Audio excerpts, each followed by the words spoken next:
Hello everyone, it's Friday's assembly now, and you can see I'm still wearing my Harry Potter outfit from book day that I know you'll have seen when we did the assembly, well, would be this afternoon, World Book Day. Because it's Thursday, I'm still wearing my outfit, even though this is Friday's assembly, and I've even got my Harry Potter glasses and my wand here. So I'm going to take those off because that's not what the assembly is for. So what I'm going to do is I'm going to light the candle today.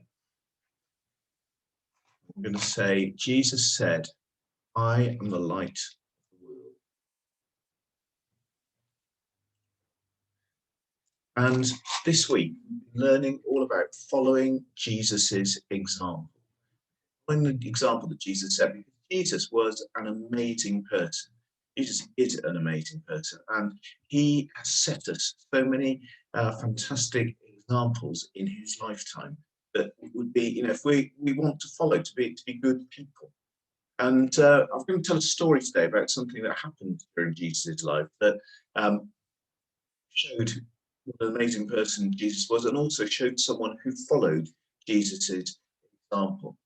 Now, this week's been a little bit strange because everyone's been coming back into school after a long break. So it's all seemed really, really new.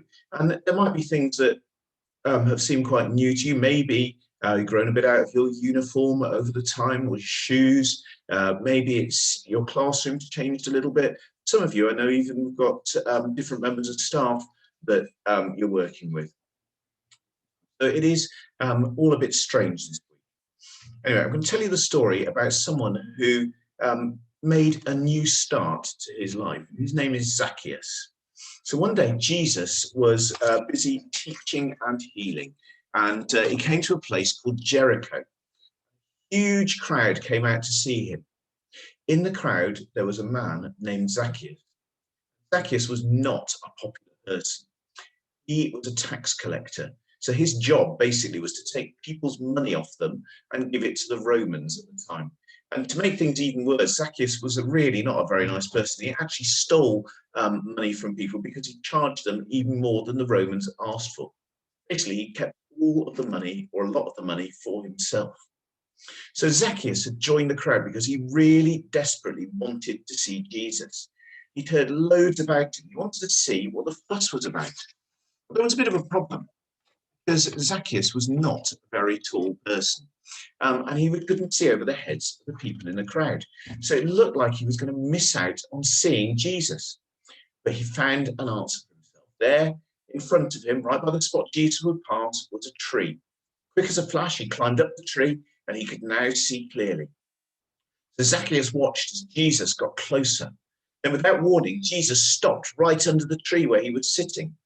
Looking up, Jesus said, "Come down, Zacchaeus. I need to stay at your house today." Well, Zacchaeus was so pleased. He scrambled down the tree. He took Jesus back to his house. But many people in the crowd weren't as pleased. They knew that Zacchaeus was a tax collector. They knew that he stole from people. They really thought that Jesus shouldn't be seen with someone like that. Jesus still went to Zacchaeus' house. And after he spent some time with him, Zacchaeus came out, looked around at the crowd and said, "I have got an announcement to make. I'm going to give half of everything I own to the poor. And everyone that I've ever cheated or stolen from can have all of their money back. Not once, not the same amount, 4 times as much." Zacchaeus changed his life. He had a new friend in Jesus, and he had a new way of life. Now, the great thing is that all of us are back in school now.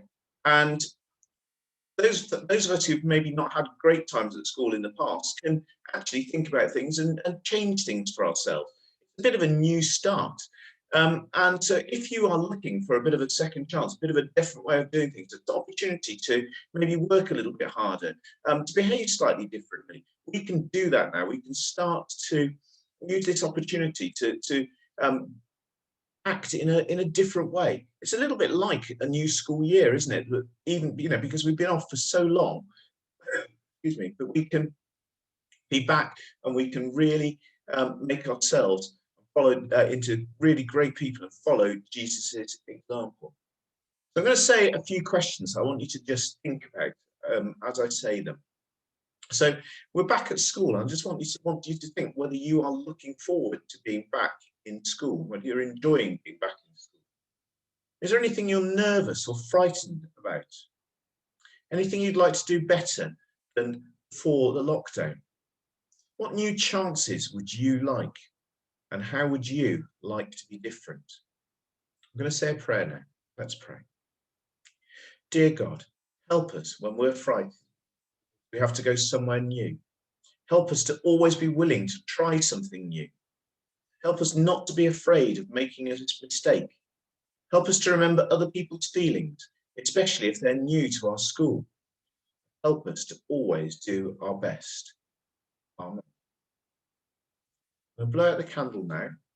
And for those people at St. John's, we say, loving God, help me to shine like a light in the world. So here we go. Loving God, help me to shine like a light. Thank you, everyone. Have a lovely weekend, and I'll see you at my assembly on Monday.